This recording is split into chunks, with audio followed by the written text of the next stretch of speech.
여러분 반갑습니다. 저는 디지털 스토리 스튜디오의 김유석입니다. 이번 영상은 다산의 귀신론 두 번째입니다. 다산의 귀신론 첫 번째 영상을 보고 오신 거죠? 잘하셨습니다. 그럼 이제 본격적인 다산의 귀신론에 대해 이야기해 드릴게요. 그럼 시작합니다. 자, 18세기 조선의 위대한 철학자, 바로 다산정약용인데요. 이분은요, 귀신이 뭐냐, 귀신의 정체가 뭐냐, 이런 거엔 사실 별로 관심이 없었어요. 다산이 진짜 파고들었던 건 이거예요. 보이지 않는 존재를 믿는다는 것.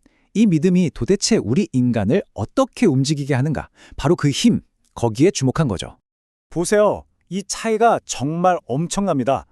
당시의 메인스트림 철학, 그러니까 성리학은 계속해서 귀신이 뭐지? 그 본질이 뭐지? 이런 아주 형이상학적인 질문에만 매달려 있었거든요. 그런데 다산은 딱 잘라 말하는 거예요. 그게 뭐가 중요하냐? 질문을 바꿔보자. 훨씬 더 실용적이고 어쩌면 더 강력한 질문을 던진 거죠. 바로 그 믿음이 우리를 어떻게 더 나은 사람으로 만들 수 있는가 하는 질문으로요. 이게 정말 재밌는 지점이에요. 생각의 전환이랄까요? 성리학에서는 귀신을 안개 같은 걸로 본 거예요. 그냥 자연스럽게 모였다가 흩어지는 어떤 에너지, 기 같은 거죠. 그런데 다산은 이걸 완전히 뒤집었어요. 귀신 그런 흐릿한 게 아니라 상제다. 즉, 인격이 있고 의지가 있고 심지어 나를 지금 이 순간에도 지켜보고 있는 어떤 존재로 재정의해버린 겁니다. 그러니까 연구 대상이 아니라 두려워하고 공경해야 할 대상으로 그 위상을 확 바꿔버린 거죠. 누군가, 심판자가 나를 보고 있다. 이 생각, 바로 여기서 모든 게 시작됩니다. 자, 그럼 궁금해지죠? 그 믿음이 대체 어떻게 우리를 바른 길로 이끌 수 있을까요? 다산은 여기서 아주 기가 막힌 개념을 하나 끌어옵니다. 바로 내면의 감독관, 다른 말로 하면 보이지 않는 눈이라는 개념이죠. 이 그림을 한번 보세요. 모든 게 담겨 있죠. 만약에 귀신이 그냥 에너지 덩어리라면 남들 안 볼 때 슬쩍 나쁜 짓 하는 거? 그거 사실 죄가 아닐 수도 있잖아요. 아무도 모르니까. 그런데 만약에 그 귀신이 하늘의 눈이라면요?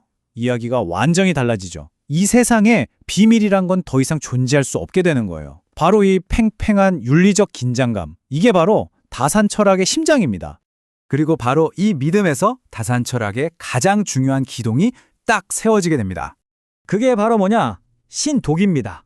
한자 그대로 풀이하면 홀로 있을 때 삼간다. 이런 뜻이에요.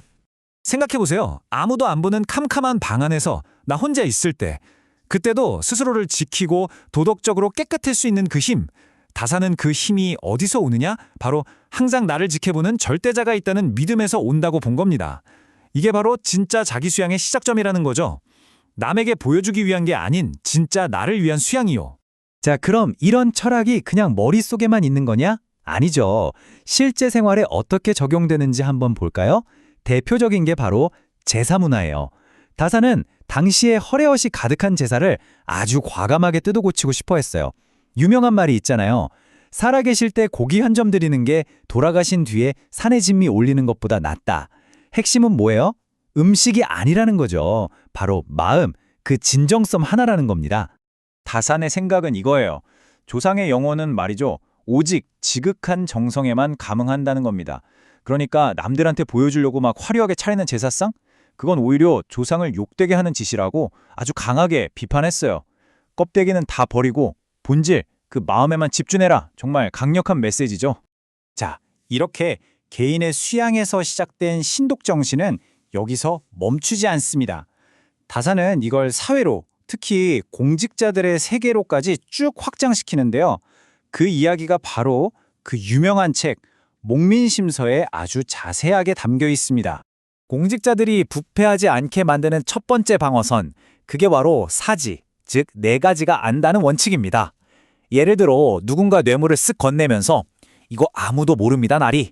이렇게 속삭이잖아요. 그럴 때 다산은 이렇게 대답하라고 가르칩니다. 무슨 소리냐? 하늘이 알고, 귀신이 알고, 내가 알고, 그리고 지금 이걸 주는 자네가 알지 않느냐? 어떻게 아무도 모른다고 할 수 있는가?